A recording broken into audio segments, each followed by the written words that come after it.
નમસ્કાર મિત્રો, આજના લેક્ચરમાં આપણે રિવિઝન વિડીયોમાં વિભાગ બીનું રિવિઝન કરીએ. તો અહીંયા આગળ એક ક્વેશ્ચન પેપર છે, એમાં આપણે વિભાગ બીમાં જોઈએ તો ક્વેશ્ચન પૂછાયેલો છે કે ભારતમાં આવેલી વિવિધ પ્રજાઓની જાણકારી આપો. તો મિત્રો, જ્યારે આપણને આવો પ્રશ્ન પૂછાયો હોય એક્ઝામમાં કે ભારતમાં આવેલી વિવિધ પ્રજાઓની જાણકારી આપો, તો આપણે કયા કયા પોઈન્ટને આપણે આવરી લેવું જોઈએ. તો સૌપ્રથમ ભાષાશાસ્ત્ર તથા નૃવંશશાસ્ત્રીઓના સંશોધન અનુસાર ભારતમાં દ્રવિડો આવ્યા. તે પૂર્વે બીજી 6 જેટલી પ્રજાઓ વસવાટ કરતી હતી.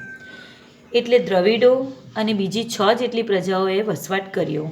બીજા પોઈન્ટમાં નેગ્રીટો એટલે કે નિગ્રો જાતિના લોકો આવ્યા. આગળ ઓસ્ટ્રેલોઇડ એટલે કે નિષાદ પ્રજા, દ્રવિડ પ્રજા, મોગોલોઇડ પ્રજા, આલ્પાઇડ, ડિનારિક અને આર્મોનોઇડ પ્રજા, આર્યો પ્રજા. મિત્રો, ટેક્સ્ટબુકમાં આપણને આ બધી જ પ્રજાઓ વિશે આપેલું જ છે, પણ અહીંયા આપણે આવો ક્વેશ્ચન પૂછાય તો ત્યારે વ્યવસ્થિત પોઈન્ટ બનાવીને લખવાનું કે કઈ પ્રજા. તો આપણે આગળના પેજ પર જોઈ ગયા, નેગ્રીટો, નૃવંશશાસ્ત્રીઓ અને ભાષાશાસ્ત્રીઓ અનુસાર બીજી 6 પ્રજા આવી હતી. ઓસ્ટ્રેલોઇડ પ્રજા, દ્રવિડ પ્રજા, મોગોલોઇડ પ્રજા, આલ્પાઇડ, ડિનારિક અને આર્મોનોઇડ અને આર્યો પ્રજા આવી હતી. ગુજરાતના ઐતિહાસિક મહત્વ ધરાવતા જોવાલાયક સ્થળો વિશે વિદ્યાર્થી તરીકે તમે શું જાણો છો તે ટૂંકમાં લખો. તો મિત્રો, અહીંયા આગળ શું ક્વેશ્ચન છે, આપણે ગુજરાતમાં જે જોવાલાયક સ્થળો છે એના વિશે છે, પરંતુ અહીંયા ક્વેશ્ચનમાં શું પૂછાયેલું છે કે વિદ્યાર્થી તરીકે તમે શું જાણો છો. બસ આટલું જ નવું છે, બાકી ક્વેશ્ચન આપણા ટેક્સ્ટબુકમાં છે એ જ છે. તો ગુજરાત પ્રાચીન સમયથી તેના પ્રાચીન અને ઐતિહાસિક સ્થળો માટે જાણીતું છે. ગુજરાત શાના માટે જાણીતું છે? તો ગુજરાત પ્રાચીન સમયથી તેના પ્રાચીન અને ઐતિહાસિક સ્થળો માટે જાણીતું છે. ઉત્તર ગુજરાતમાં આવેલા સ્થળોમાં કીર્તિતોરણ, વડનગર, સૂર્યમંદિર, મોઢેરા, રુદ્રમહાલય અને સિદ્ધપુર, સહસ્ત્રલિંગ તળાવ, રાણીની વાવ, પાટણ વગેરે જાણીતા ઐતિહાસિક સ્થળો છે. તો ગુજરાતમાં જે જે ઐતિહાસિક સ્થળો આવેલા છે એના વિશે આપણે બીજા પોઈન્ટમાં લખવાનું. તો કયા કયા ઐતિહાસિક સ્થળો આવેલા છે ગુજરાતમાં? તો કીર્તિતોરણ, વડનગર, સૂર્યમંદિર મોઢેરાનું, રુદ્રમહાલય, સિદ્ધપુર, સહસ્ત્રલિંગ તળાવ અને રાણીની વાવ વગેરે આવેલા છે. અમદાવાદમાં જામા મસ્જિદ, ઝૂલતા મિનારા, સીદી સૈયદની જાળી, હરદીસિંહના ડેરા વગેરે જાણીતા છે. અમદાવાદમાં શું જાણીતું છે? તો જામા મસ્જિદ, ઝૂલતા મિનારા, સીદી સૈયદની જાળી અને હરદીસિંહના ડેરા વગેરે જાણીતા છે. આ ઉપરાંત સમ્રાટ અશોક શિલાલેખ તથા નવાબી મહેલ જૂનાગઢ ખાતે જાણીતું છે. આ ઉપરાંત શું જાણીતું છે? તો સમ્રાટ અશોકનો શિલાલેખ અને નવાબી મહેલ એ પણ જાણીતા છે. આમ પારસી અગિયારી, નવસારી, ચાંપાનેરનો દરવાજો, આ પારસી અગિયારી એ નવસારીમાં આવેલી છે, તેમજ ચાંપાનેરનો દરવાજો, વિરમગામનું મુનસર તળાવ પણ ઐતિહાસિક મહત્ત્વ ધરાવતા જોવાલાયક સ્થળો છે. તો મિત્રો, ગુજરાતના ઐતિહાસિક સ્થળોમાં આપણને ખ્યાલ આવી ગયો તમને કે વિદ્યાર્થી તરીકે તમે શું જાણો છો. તો ગુજરાતમાં જે પણ ઐતિહાસિક સ્થળો આવેલા છે એના વિશે એક પોઈન્ટમાં લખવાનું. બીજું કે અમદાવાદમાં વધારે બધી જાણીતી ઐતિહાસિક સ્થળો છે, ઝૂલતા મિનારા, સીદી સૈયદની જાળી, જામા મસ્જિદ, એના વિશે એક પોઈન્ટ બનાવવાનું. તેમજ પારસી અગિયારી વિશે નવસારીમાં આવેલું છે, શિલાલેખો વિશે માહિતી આપવાની, મુનસર તળાવ વિશે માહિતી આપવાની. એમ આ રીતે આ બધા પોઈન્ટને આવરી લેવાનું અને ગુજરાતના ઐતિહાસિક મહત્ત્વ ધરાવતા સ્થળોની જાણકારી આપવાની, એટલે આપણને 2 માર્ક પ્રાપ્ત થઈ જાય. હવે અહીંયા આગળ એક ક્વેશ્ચન છે, વિભાગ બીમાં પૂછાયેલો છે, પ્રાચીન ભારતીય તમિલ સાહિત્યનું મહત્ત્વ સમજાવો. તો પ્રાચીન ભારતીય તમિલ સાહિત્યનું મહત્ત્વ સમજાવો. આવો ક્વેશ્ચન પૂછાયેલો હોય તો આપણે કયા કયા મુદ્દાને આવરી લેવાના? તો પ્રાચીન કાળમાં દ્રવિડ કુળની તમિલ, તેલુગુ, મલયાલમ અને કન્નડ જેવી ભાષાઓનો વિકાસ થયો હતો. તો મિત્રો VSQમાં પણ આ ક્વેશ્ચન પૂછાઈ શકે કે પ્રાચીન ભારતમાં કઈ કઈ ભાષાનો સમાવેશ થયો હતો. તો તમિલ સાહિત્યમાં જ આપણે આ બધી જ ભાષાનો સમાવેશ લઈ લેવાનો. કઈ કઈ ભાષાનો? તો તમિલ, તેલુગુ, મલયાલમ અને કન્નડ આ ભાષાનો સમાવેશ થયો હતો. જેમાં સૌથી જૂની ભાષા કઈ છે? તો તમિલ. તમિલ સાહિત્ય ઈસવીસનના પ્રારંભ જેટલું જ જૂનું છે. તમિલ સાહિત્ય કેટલું જૂનું છે? તો ઈસવીસનના પ્રારંભ જેટલું જૂનું છે. પ્રાચીન તમિલ સાહિત્યમાં ભારતની પ્રચલિત પરંપરા અનુસાર અનેક સંતો અને કવિઓએ પોતાની રચનાઓ તૈયાર કરી. સંગમ સાહિત્યમાં રાજનીતિ, યુદ્ધ, પ્રેમ પ્રસંગ જેવા અનેક વિષયો છે. સંગમ સાહિત્ય જે પ્રસિદ્ધ ગ્રંથો છે તેમાં એતુથોકઈ એટલે કે 8 કાવ્યોનું સંકલન થયેલું છે.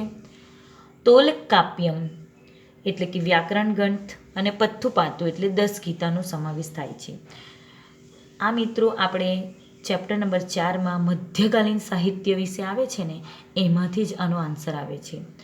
કવિ તિરુવલ્લુવરે જીવનમાં અનેક પાસાઓનું વર્ણન કરતા કુરુલ નામના ગ્રંથની રચના કરી હતી. શિલ્પતિકારમ અને મણિમેખલાઈ તે પ્રારંભિક તમિલ સાહિત્યના વિખ્યાત ગ્રંથો છે. ખ્યાલ આવ્યો 27 ક્વેશ્ચનમાં કે અહીં આગળ તમિલ સાહિત્યમાં કોનો સમાવેશ થાય છે? તો 4 ભાષાઓ તેલુગુ, મલયાલમ, કન્નડ અને દ્રવિડ કુળની ભાષા જે છે એનો સમાવેશ થાય છે. એમાં તમિલ ભાષા એ સૌથી જૂની ભાષા છે. કઈ ઈસવીસનમાં પ્રારંભ થયું હતું? તો તમિલ સાહિત્ય ઈસવીસનના પ્રારંભથી જેટલું જ જૂનું છે. પ્રાચીન તમિલ સાહિત્યમાં ભારતની પ્રચલિત પરંપરા અનુસાર અનેક સંતો અને કવિઓ પોતાની રચના કરી હતી. જેમાં પેલા 4 જે છે કયું? તો પથ્થુપાતુ, એતુથોકઈ અને તોલકાપ્યમ આ વ્યાકરણ ગ્રંથની રચના થઈ હતી. એતુથોકઈ એટલે 8 કાવ્યનું હતું. તોલકાપ્યમ એટલે એક વ્યાકરણ ગ્રંથ હતો અને પથ્થુપાતુ એટલે 10 ગીતોનો સમાવેશ એમાં થયેલો હતો. કવિ તિરુવલ્લુવરાયે જીવનના અનેક પાસાઓનું વર્ણન કરતા કુરુલ નામનો એક ગ્રંથની રચના કરી. શિલ્પતિકારમ અને મણિમેખલાઈ એ પ્રારંભિક તમિલ સાહિત્યનો વિખ્યાત ગ્રંથ એટલે કે પ્રસિદ્ધ ગ્રંથ છે. હવે આપણે આગળ વધીએ. 28 નંબરના ક્વેશ્ચનમાં પૂછાયેલો છે કન્નડ સાહિત્યની ત્રિપુટી તરીકે કેમ ઓળખવામાં આવે છે? તો મિત્રો તમે આ યાદ આવ્યું? આપણે જ્યારે ચેપ્ટર ચલાવેલું ત્યારે પેલી ત્રિપુટી તમિલ સાહિત્યની યાદ આવે છે તમને? રન્ના ને પોન્ના ને પંપા એ વિશે આમાં આપણે જાણકારી આપવાની.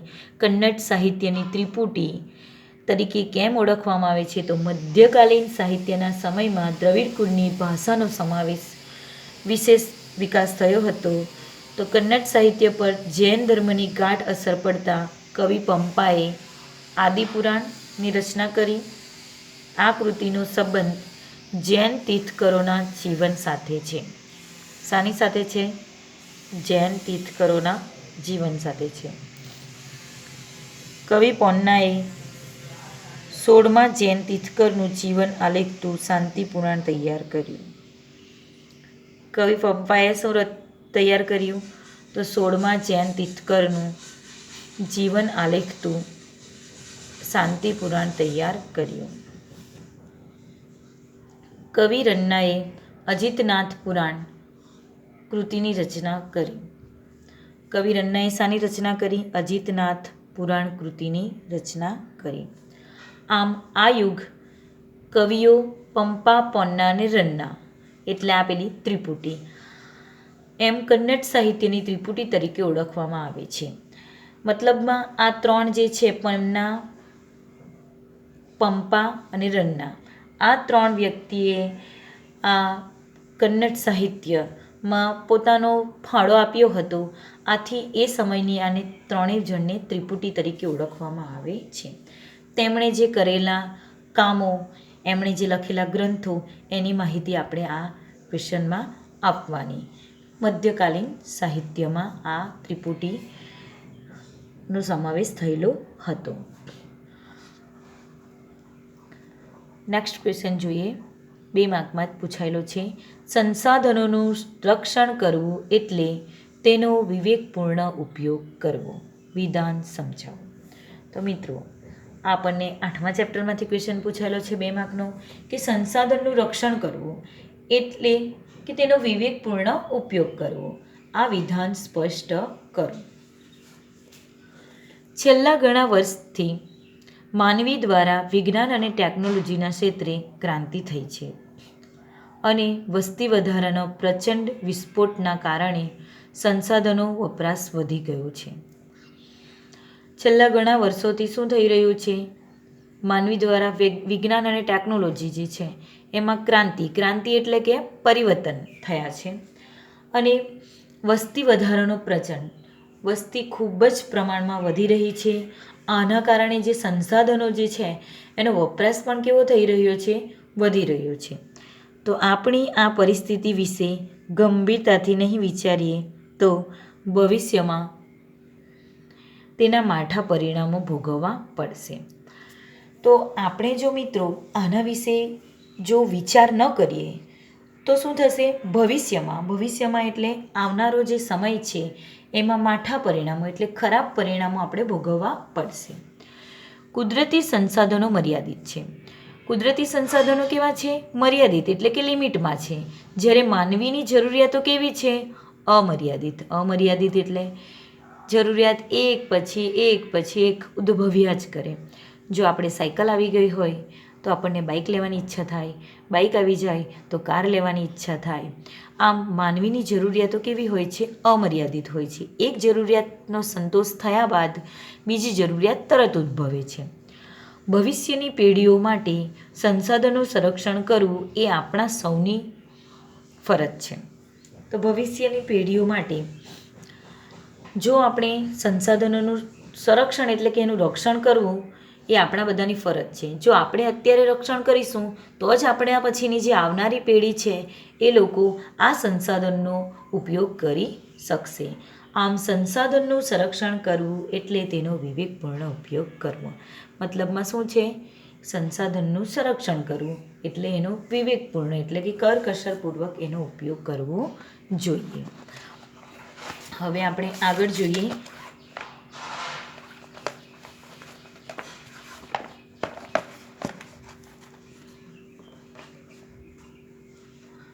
અભયારણ્ય એટલે શું? વન્યજીવ અભયારણ્યની સ્થાપના કોઈ એક વિશેષ પ્રજાતિઓના સંરક્ષણ માટે કરાય છે. રાજ્ય સરકાર દ્વારા તેની સ્થાપના કરવામાં આવે છે. વન્યજીવ અભયારણ્યમાં એક હદ સુધી માનવ પ્રવૃત્તિઓને મંજૂરી આપવામાં આવે છે. સત્તાધીશ પાસેથી સંમતિ મેળવ્યા બાદ પાલતુ પશુઓને ચરવાની છૂટ મેળવી શકાય છે. આ રીતે પારિસ્થિતિક તંત્ર હોય છે. વન્યજીવ અભયારણ્યમાં પેરિયાર, ચંદ્રપ્રભા, એતુનાગરમ જાણીતા પક્ષી અભયારણ્યો છે. દેશમાં 531 જેટલા અભયારણ્યો આવેલા છે. તો મિત્રો, અભયારણ્ય એટલે શું?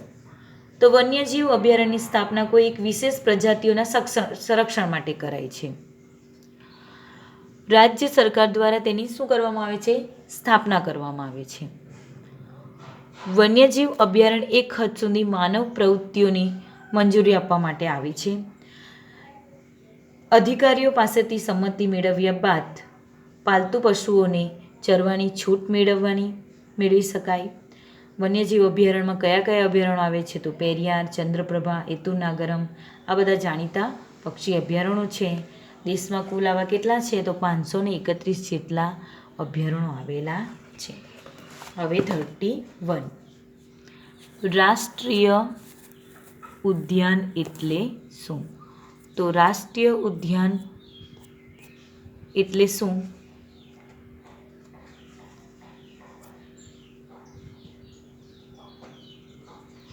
તો રાષ્ટ્રીય ઉદ્યાન એટલે વન્યજીવ સંરક્ષણ કેન્દ્ર છે.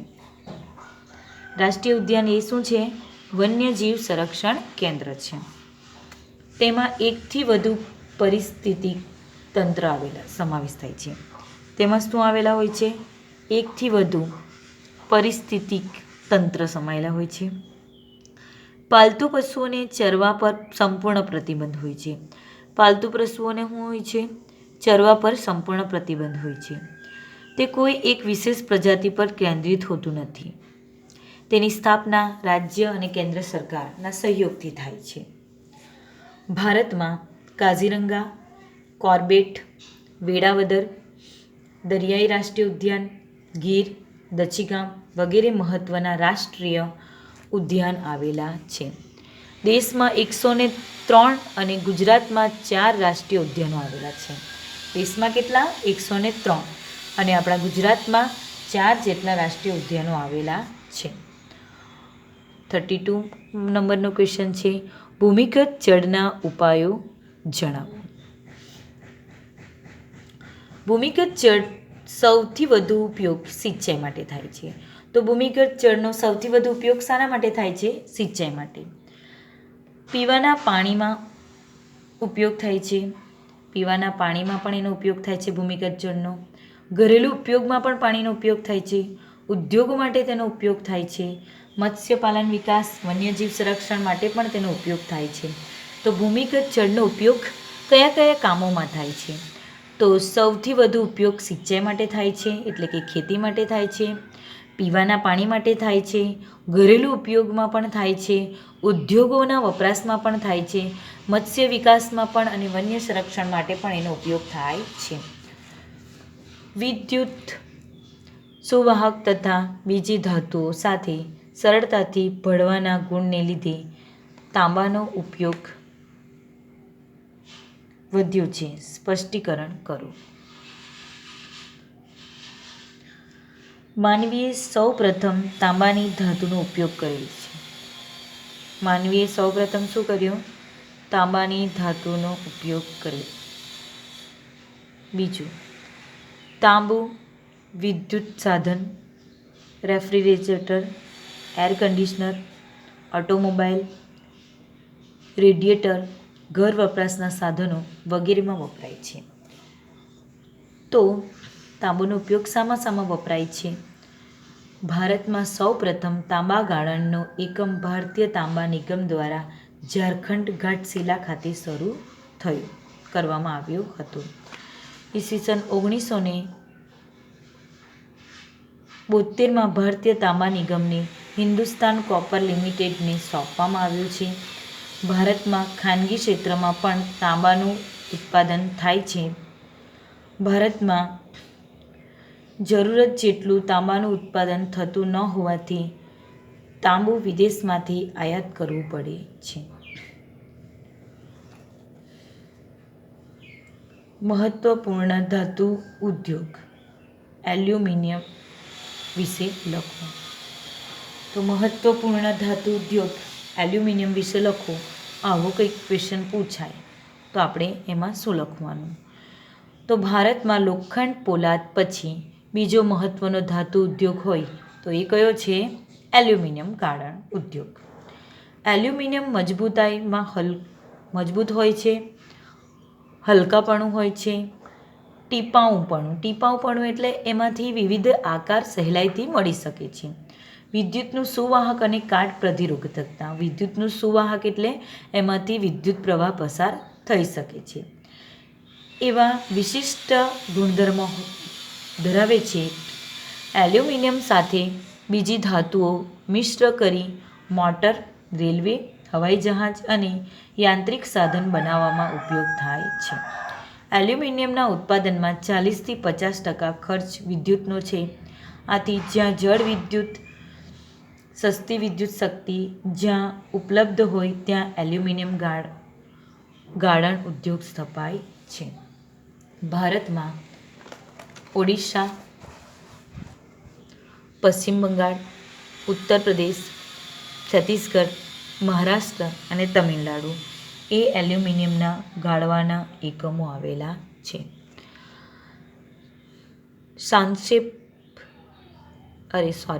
સાપેક્ષ ગરીબી અને નિરપેક્ષ ગરીબીનો અર્થ સમજાવો. તો મિત્રો આપણને અહીંયા આગળ સાપેક્ષ અને નિરપેક્ષ ગરીબીનો અર્થ પૂછાયેલો છે. તો સાપેક્ષ ગરીબી કોને કહેવાય અને નિરપેક્ષ ગરીબી કોને કહેવાય? ચેપ્ટર નંબર 17માં આપણે શીખી ગયા. તો સમાજમાં જુદી જુદી આવક ધરાવતા વર્ગોમાંથી જો કોઈ જૂથ અન્ય કરતાં ઓછી આવક મેળવતા હોય તો તે સાપેક્ષ ગરીબ કહેવાય. આ ખ્યાલ વિકસિત દેશમાં પ્રચલિત છે. એટલે સમાજમાં જુદી જુદી આવક ધરાવતા હોય, દાખલા તરીકે કુટુંબ એ, કુટુંબ બી અને કુટુંબ સી. તો કુટુંબ એ, કુટુંબ બી અને કુટુંબ સી એમાં એ કરતાં બી વધારે કમાતું હોય અને બી કરતાં સી વધારે કમાવતું હોય. એટલે જેમ જેમ ઓછી આવક મેળવતા હોય તેમ તેમ એકની સરખામણીમાં બીજું કુટુંબ ઓછી આવક ધરાવતું હોય. તો એ વિકસિત દેશમાં એનો ખ્યાલ સ્પષ્ટ થાય છે. જ્યારે નિરપેક્ષ ગરીબી કોને કહેવામાં આવે?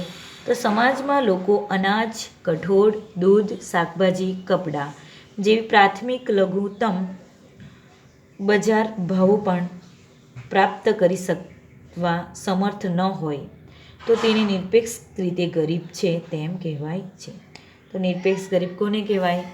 તો સમાજના જે લોકો છે અનાજ, કઠોળ, દૂધ, શાકભાજી, કપડાં જેવી પ્રાથમિક લઘુત્તમ બજાર ભાવો પણ પ્રાપ્ત કરી શકવામાં સમર્થ ન હોય તો તેને નિરપેક્ષ ગરીબ તરીકે આપણે ઓળખી શકીએ છીએ. 36. ગ્રાહક છેતરાય ત્યારે તે ફરિયાદ કેવી રીતે અને ક્યારે કરી શકે છે? તો ગ્રાહક જ્યારે છેતરાય છે ત્યારે પોતાનો હક મેળવવા માટે તેને જે વેપારી પાસેથી ચીજવસ્તુ કે માલ સેવામાં ખામી જણાય, કરાર હેઠળનું જેનું પાલન કરવું જરૂરી હોય તે કાર્ય કરવાની રીતમાં અપૂર્ણતા જણાય તેને ગ્રાહક ફરિયાદ કરી શકે છે. ટૂંકમાં વસ્તુની ગુણવત્તા, પ્રકાર, શુદ્ધતા, વજન સંબંધી ઘટે કે ઉણપ બદલ ગ્રાહક ફરિયાદ કરી શકે છે.